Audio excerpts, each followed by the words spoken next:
Support for the Nocturnists comes from the California Medical Association. This season of the Nocturnists is sponsored by the Physicians Foundation. At the Nocturnists, we are careful to ensure that all stories comply with healthcare privacy laws. Details may have been changed to ensure patient confidentiality. All views expressed are those of the person speaking and not their employer.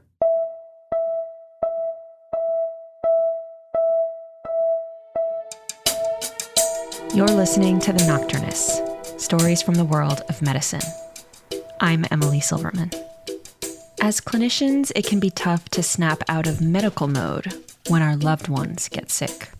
Our brains get wired a certain way, wired toward diagnosis and treatment and problem solving and action. But sometimes that's not what our loved ones need. Sometimes a pause, a breath, and a listening ear is just what the doctor ordered.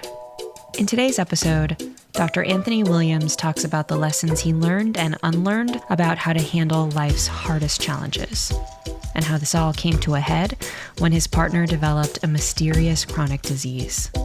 In the conversation that follows, Anthony and I talk about uncertainty in medicine, masculinity as it pertains to caregiving, and how a simple change in language can dramatically shift one's mindset. Anthony is a med-peds hospitalist at Health Partners who splits his clinical time between Regions and Children's Minnesota. He's an associate program director of the med-peds residency program at the University of Minnesota and an associate director for the Center for the Art of Medicine. Let's listen to Anthony telling his story live in Minnesota in 2023. It's called Love in Practice.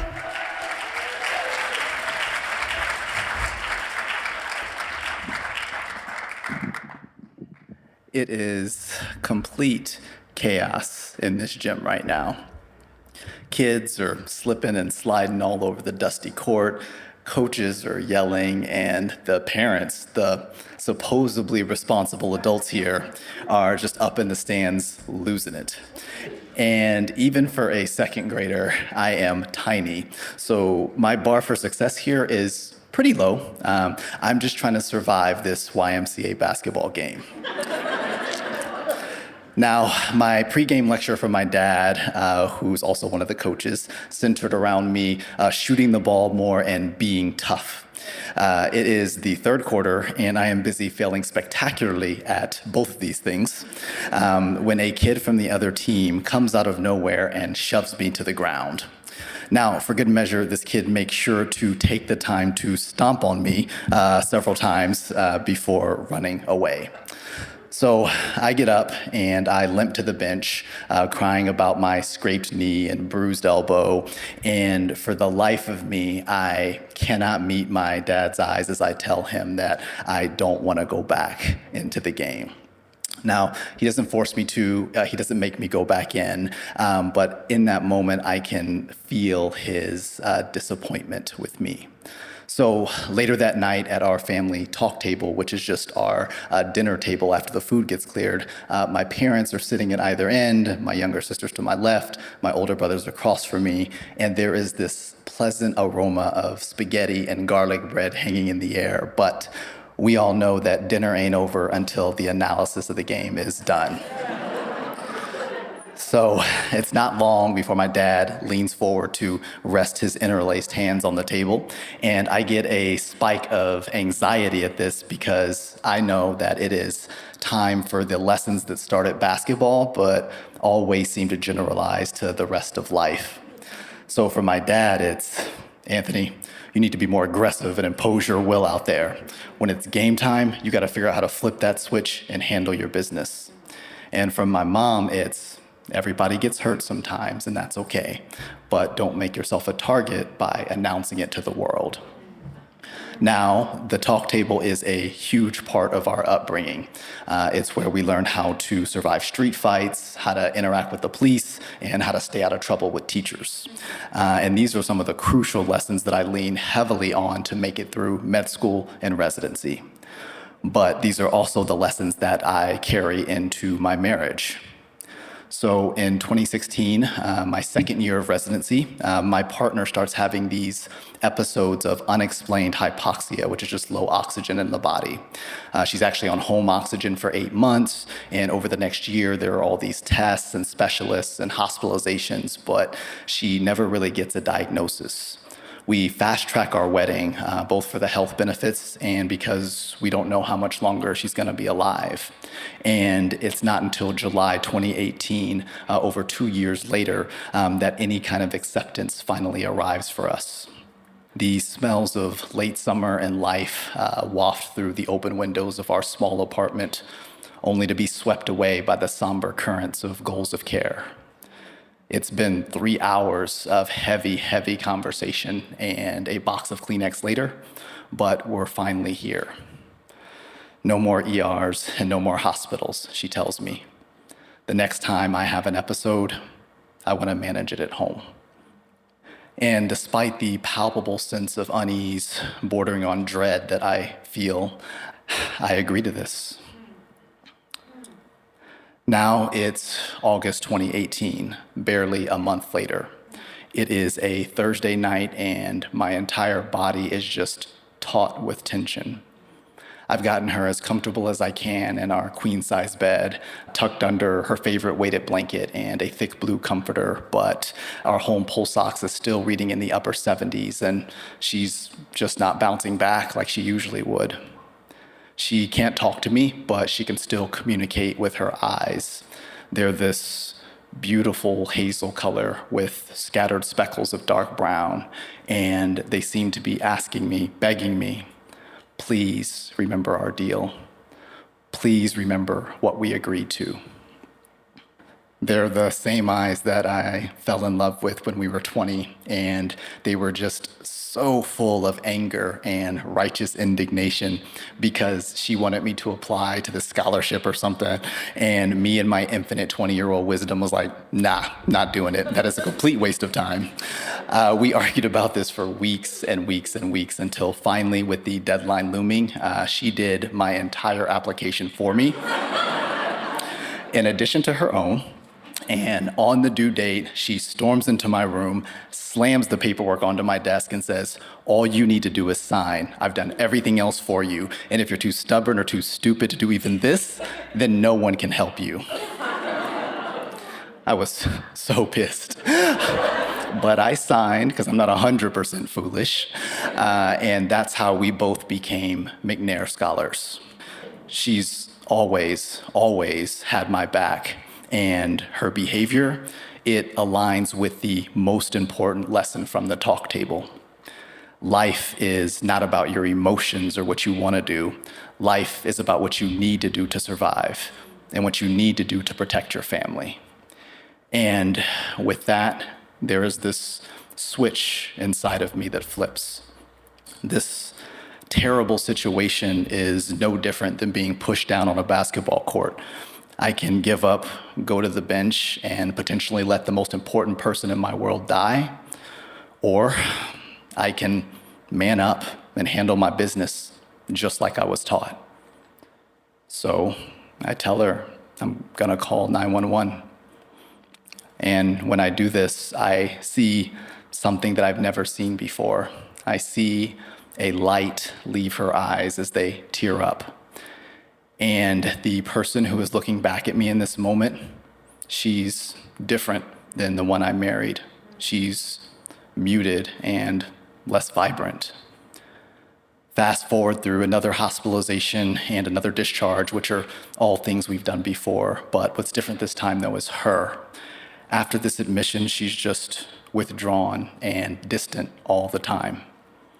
This plays out over and over again for the next 2 years. She'd refuse to go to the hospital, and I'd override her. And if she got stubborn and dug in her heels, I'd switch it up and fight dirty. I'd rat her out in a second to her sisters and her mom, and they'd call her up and they'd attack her in ways that only family knows how to do. Everybody wants her to go to the hospital. Everybody wants her to listen to me, her doctor husband. And before we know it, it is 2020, and we're sitting down to have the conversation. In the years that it's taken us to grapple with the realities of her chronic illness, our entire relationship has crumbled beneath us. She wants us to do marriage counseling and me to do individual therapy. And so that is how I find myself in my first therapy session, even though, in my opinion, I don't really need to be here. And on the off chance that I do need to be here, I don't think I would have chosen this particular guy to help me. Now, don't get me wrong, he seems very nice, like a very lovely human, but he's also extremely white, even by Minnesota standards. He has long hair that stops just shy of being disheveled, and a really open and flowy way of talking about things that makes my analytical brain just cramp up, because I can't really understand what he's trying to say or asking me to say. We're nearing the end of our first virtual session when he asked me kind of the first real concrete question. So, Anthony, how do you feel? And I'm thinking to myself, I know a trap question when I hear one. And I was wondering when this hippie was going to try to read my soul. I'm fine, I tell him. He looks thoughtful and gives a very therapist-y before saying, okay, to recap, you're a hospitalist working during the worst pandemic of our lifetime. You're also a black man living in the city where George Floyd was murdered, and your marriage is on the rocks, but you're fine. Suddenly I'm aware of blurry vision from unshed tears, but all I feel inside is hollow. And this pervasive emptiness is really what plants the first seeds of doubt in my mind that maybe this therapy thing isn't exactly what I thought it was gonna be. But I'm not about to admit that to a stranger at this point. So all I tell him is, yeah, man, I'm doing great. I'm about 6 months into therapy the next time we're back in the emergency department again. This time, my partner has a fever, headache, neck pain, and a very painful rash that's getting worse. And my mind, it's doing what it usually does in these situations. It is racing through all the clinical stuff and the logistics, thinking about the CT and the MRI and the LP and the blood work and who needs to be called and getting back home to get our go bags and on and on and on and on. And this is the first time that a part of me, a small part, is able to step back and just watch this internal process with a dawning sense of alarm. So finally, I pause and I just look at my partner. And for the first time, I see it. I see the sadness and the loneliness that's there. And this sudden awareness, this new awareness, causes all of these painful truths that I've been having to admit out loud in therapy for the last 6 months to come bubbling up to the surface. I use responsibility and duty to dissociate from what I'm feeling. And this stress response, it smothers the human connection and makes her feel isolated and utterly alone at a time when she's most vulnerable. So I take that truth and I hold it. And I use it to choke out the words, baby, I'm worried.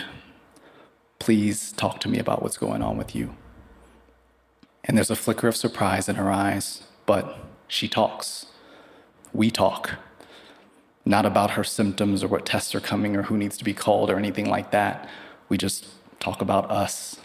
And it is so different than what's happened before.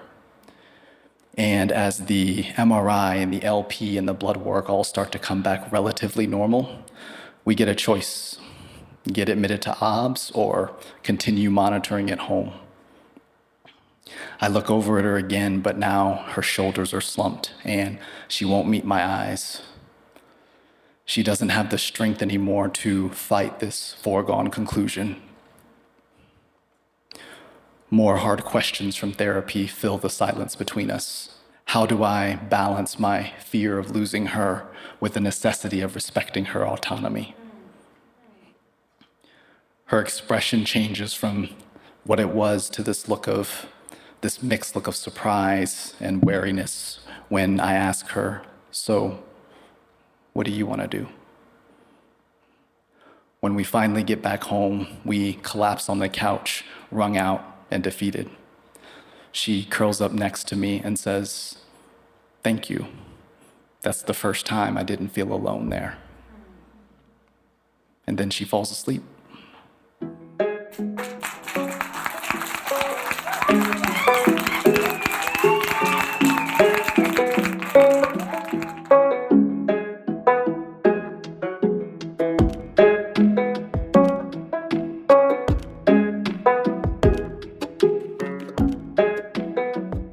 I am sitting here with the wonderful Anthony Williams. Anthony, thanks for being here today.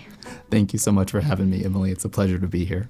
So, Anthony, what a gift that story was. I have to say, it was just such an intimate story and so touching. I was wondering if, to begin, you could just tell us a bit about your marriage and how you and your partner met. So we actually met and we were both freshmen in our undergraduate education at the University of Oklahoma. We dated for a while when we were both much younger, and then we broke up, but we stayed friends for many years. And I think when you're friends with somebody, you get to see them through a lot of different life phases. And we both kind of matured alongside each other within that friendship that grew. And then in residency, we got back together as romantic partners. And she was in California at the time, and I was in Minnesota doing my residency. She was doing a PhD. And then, she moved here, I think, right at the beginning of my second year of residency. And so I'm wondering, with you and your partner, at what point along the journey did we fall into this world of mystery, diagnosis, chronic disease that science doesn't understand? It sounds like that's been a huge part of your relationship and just trying to navigate that. When did that all start? And maybe tell us a bit about what it was like to navigate that, or what it is like to navigate that. It started pretty suddenly in my second year of residency. She was relatively healthy, and then there was just one evening where she was really having a sudden increased work of breathing and just feeling really uncomfortable laying down flat. And it had coincided with a viral illness. It had coincided with us doing kind of a different workout regimen. And so being physician minded, I was thinking in terms of like, okay, is this a PE? Is this a pneumo? Is this something that we can just go and kind of get this sorted out? But either way, it's a sudden acute change. And so I'm pretty concerned. And so the sudden flip from healthy to this is something that needs to be worked up was startling. But I don't think either of us was really prepared for the journey of having a lot of these scary symptoms, recurrent symptoms happen over the next months to years, and then ending in a place where we are now, where we kind of have accepted a lot of just living with unknowns after seeing so many different specialists that go along with a chronic disorder, especially when you don't really have the closure of a specific diagnosis. Yeah, the Nocturnists is working on a series on the topic of uncertainty, which is such an important topic in medicine, and one that we talk about somewhat, but maybe not as much as we should. I'm curious if you want to say more about that, both from the perspective of a husband and a partner, but also like, has that changed the way that you practice or the way that you think about medicine in general? Over time, I've come to understand a little bit better how I deal with uncertainty. And the kicker for me was the realization that from the outside looking in, I appear to deal with uncertainty very well. And I think I do in a lot of cases. But the question is, at the expense of what? So what lessons am I carrying that I learned from childhood? What trade-offs am I making to navigate through chaotic, uncertain environments?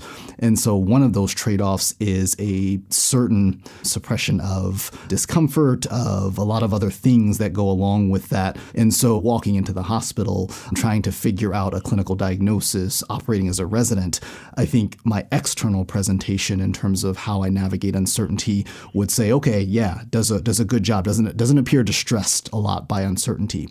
But what happens when a person who is close to you needs the real you during uncertain periods as a support, as evidence that they're not alone, as somebody to walk hand in hand with. I think that is where a lot of the conflict came in with uncertainty. And so when I think about that personally, it starts to make me reflect also professionally. Particularly, my mind always comes back to one-on-one patient encounters. Am I thinking critically, insightfully, carefully about how I'm communicating and how my therapeutic relationship is being built within these boundaries of uncertainty? Yeah, you describe from the outside, I may seem like I'm handling the uncertainty, but on the inside, maybe there's some distress. Can you give us an example? It could be from your personal life or it could be from your professional life as a physician. You're taking care of a patient.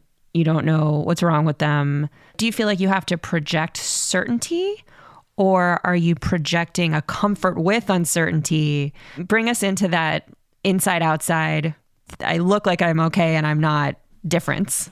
If I am walking into a clinical space and I don't know, I may have a lot of anxiety about an unstable patient. I may be spinning my wheels about, is there a diagnosis that I'm missing? There maybe is, because I don't know what's going on right now. So if there's something I'm missing here, right? Do I need to consult someone and talk to a specialist? And am I missing something obvious? There's a lot of this that's going on inside me that's really spinning it up, but not a lot of that is going to come out in the patient encounter. If there is a person that I feel would benefit from having their doctor admit that we're still doing some of the workup, I don't know what's going on with you, and if I run into a wall, I'm going to get other people and their brains involved on the case.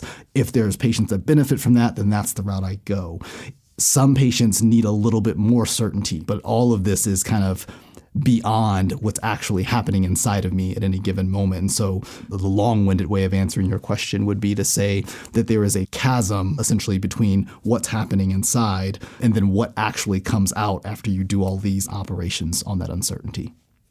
In your family, do you feel like the doctors did a good job communicating that uncertainty to you and your partner? Do you feel like they tried to pretend like they knew more than they did? Or like you said the word transparency. How did we do being on the receiving end as a patient or as a family?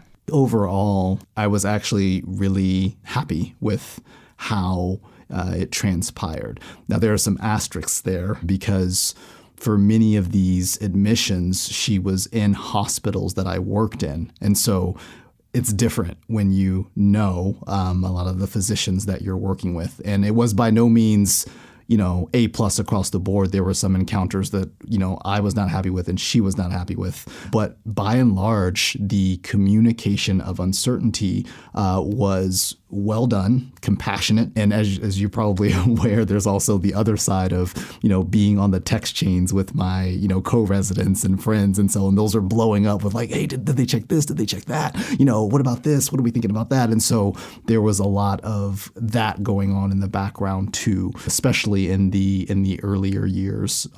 Yeah, you talk about how as the years went on, she got tired and she didn't want to go to the ER anymore. And that conflicting desire, on the one hand, wanting to honor her choice and her autonomy, but on the other hand, like wanting to save her, wanting to protect her, wanting to fight. And I feel like this comes up a lot in clinical medicine when you have a person who is expressing, that they don't want to come to the hospital anymore or something like that. And the family members resist. And I think sometimes as the physician on the team, there can be this feeling of like, just let go, just, just let the person who is sick guide the care, make the decisions. And I think it's really easy to say that and to think that when you're like outside of the love and the family dynamic. But I imagine when you're inside of that and you love this person so much, that letting go is just a lot easier said than done. And so can you speak to that? It is a lot more difficult to do that when it's your person. In some ways, when there is a diagnosis, that can offer a bit of closure. And so in the case of me and my partner and watching her go through an ill-defined, undetermined illness that's chronic, it stacked a lot of assumptions and biases that I carried. One we've already talked about, which is my response to uncertainty. Another one is the idea that a lot of our opinions about how much to do, when to do it, when to let go, are based off of things like age. So I can give you the same story, and if we're both 90, that's a very different thing than mid-30s with a person who is otherwise healthy. There was always this sense of, if we just go, this may be the time that they figure it out, and then we can figure out what to do about it. And so these are the little stepping stones that take me from wanting to be supportive to basically being domineering and stepping on her agency, whether I intended to do that or not. And I think those were some of the things that it took me a long time to see. Yeah, you talk about some of the family lessons that you internalized from growing up, things about defending yourself, handling your business, so on and so forth. Talk about how that made its way into your marriage, because it was really interesting to hear the translation of like the basketball court to this like tender caregiving relationship. Like on their face, they seem like really different environments. And on the other hand, I can see how a lot of those lessons would then translate into the interpersonal relationships. On the surface, I would agree with you that the basketball story and relationships seem disparate.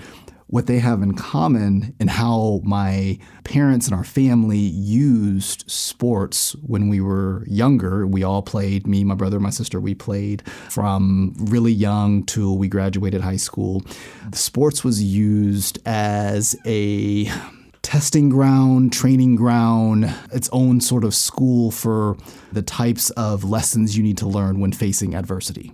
And so this adversity, yes, for the moment is on the basketball court, it's on the football field, it's, on the baseball circuit, wherever it is, there's adversity. But how does those lessons that you learn generalize to the rest of life? Because wherever you go, there's going to be adversity. And so coming from basketball being my primary sport and playing that all the way through graduating high school, playing it at a competitive level for many years, you start to pick up these ideas and you start to learn about what it means to put time in, to be able to embrace discomfort, to be able to suppress certain types of desires like not wanting to do another set, not wanting to practice for essentially the greater good. You're trying to get somewhere, and to get somewhere takes a certain amount of sacrifice in the moment. And so there were a lot of principles abstracted from basketball that I drew from when life got tough. That was in medical school, that was in residency, and that was in marriage. But I never really took the time to interrogate when those are applicable and when they're not, until I had to wake up and see that whatever I was doing, it just wasn't working. It was just making things worse, even though I felt like I was doing what I was supposed to be doing as a doctor and a husband and things like that. And eventually you have to kind of open your eyes to that and maybe get outside perspectives. Yeah, you talk about masculinity, or I don't know if you said that word in your story, but I think that word came up at some point along the coaching process, this question of what it is to be a man, what it is to be a husband, and re-examining that. And I thought that was so powerful, and was wondering if that still resonates with you and how you think about masculinity these days after kind of recrunching the numbers and recalibrating, like, when is this approach appropriate and when is it actually counterproductive? So one of the takeaways, I think, for me was this idea of being a little bit more thoughtful and intentional about the words and the roles that I take on or that I use even within my own self, even if I don't speak them out loud. Because there are words, there are roles, there are titles that are really sneaky about importing more meaning than you thought was there. So if I say, I want to be a good husband versus I want to be a good partner, and realizing that the husband and the partner are importing slightly different or sometimes drastically different meanings with them with the words. And thinking in terms of this is what a good husband would do or this is what a doctor husband would do limits the types of solutions that I can see because they're importing certain ideas of masculinity, certain ideas of caretaking, certain ideas of just being able to handle one's business. A lot of these things are imported that I didn't really think about before. And so whether it's husband partner, whether it's doctor provider, there's a lot of ways that you can look at different words and then see how they sit with you and see how that impacts the way that you look at the world and the way that you look at possible solutions. And so this understanding of the importance of language and the thoughtful approach to, okay, what lessons am I really bringing here when I say that? What am I really saying when I use this terminology? So when you switch the word from husband to partner or doctor to partner, like I'm just thinking about the word partner. It does have a different flavor to it. Yeah, it does. For me, it was the difference between partner for me was more flexible. It was less constricting for me than husband. And I had never thought about that before. As a partner, there can be a discussion of going back to the hospital versus not, of managing at home. And I think similarly about, doctor provider, right? Like, if I use the term, I'm the doctor, is it easier for me to think about things being my job versus not my job, right? Versus maybe a provider means I still have a job, I still have a responsibility, but in any given moment, maybe I would do something that isn't typically what I would do because it needs to be done. This is a unique situation. And so I think this change in terminology for me improved her perception and sense that I was truly present in this relationship, especially when times were hard.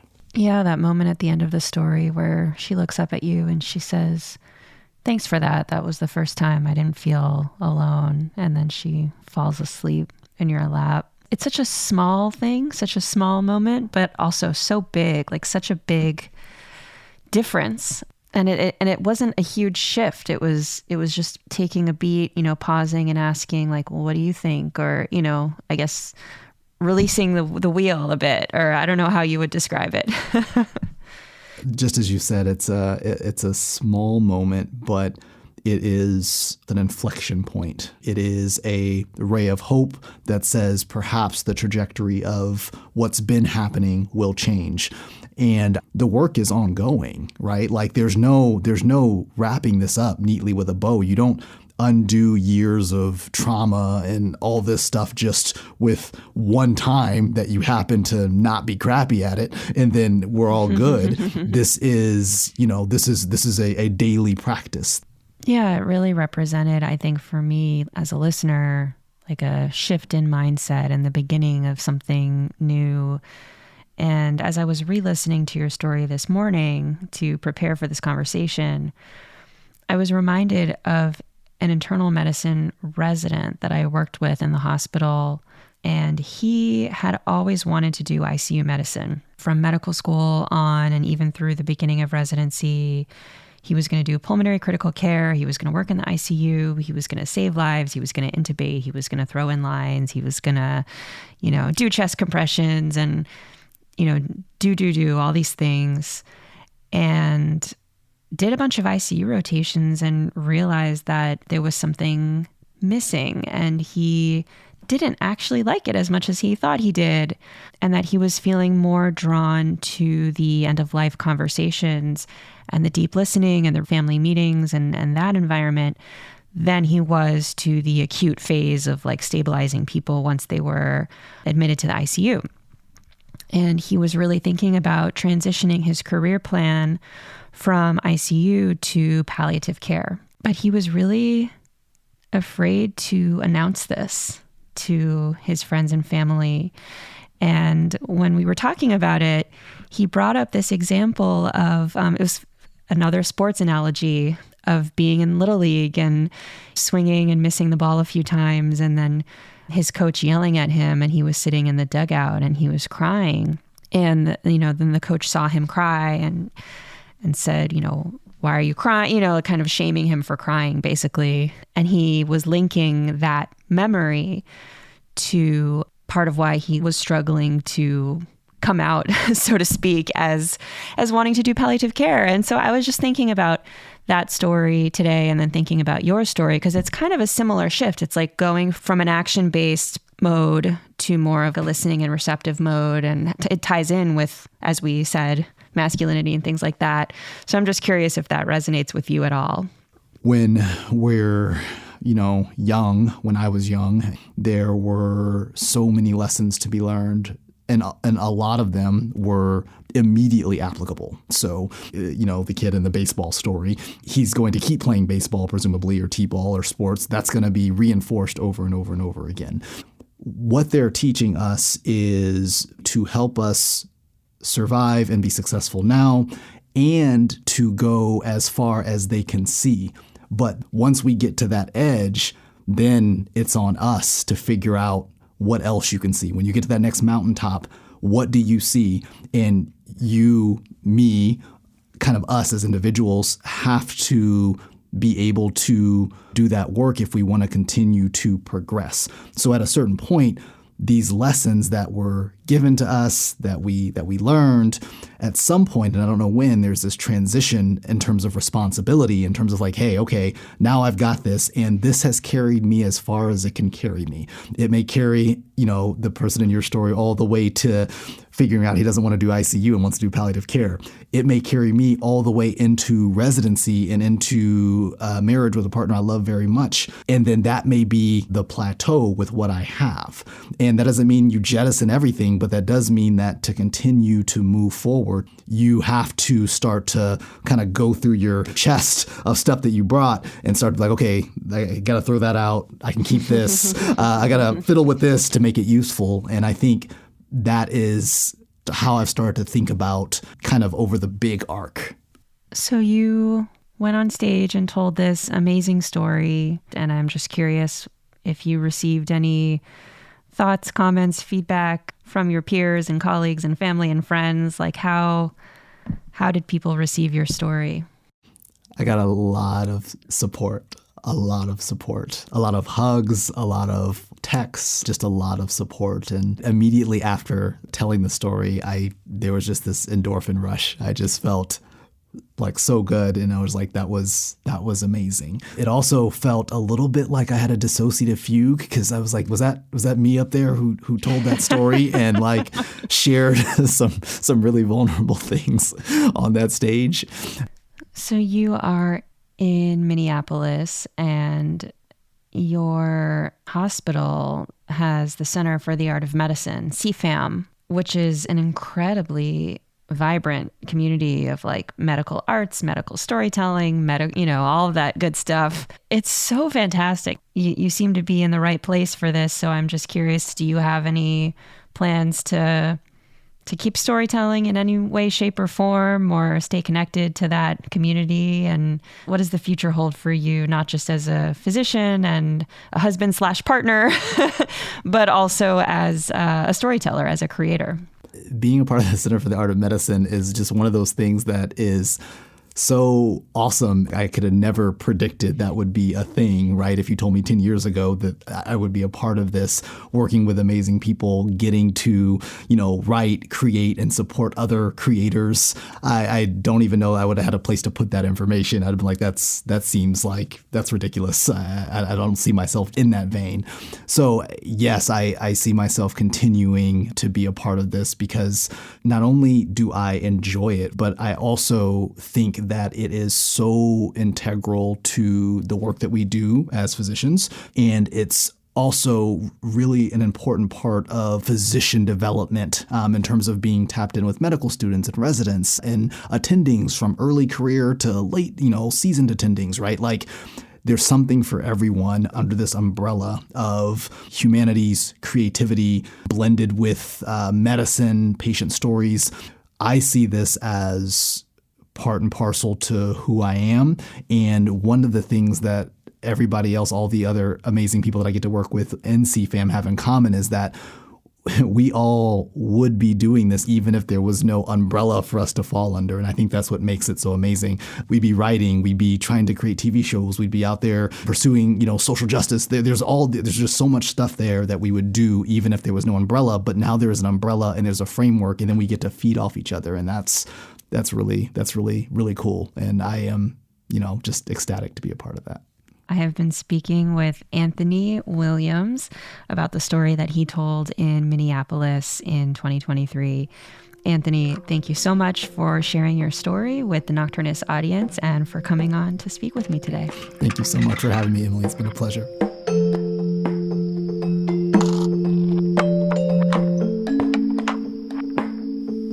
This episode of The Nocturnist was recorded by Aerial View Studio in Minneapolis and produced, edited, and mixed by Sam Osborne.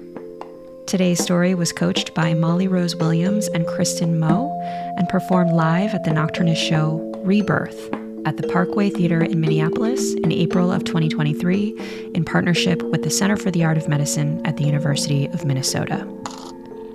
Our executive producer is Allie Block. Our head of story development is Molly Rose Williams, and Ashley Pettit is our program manager.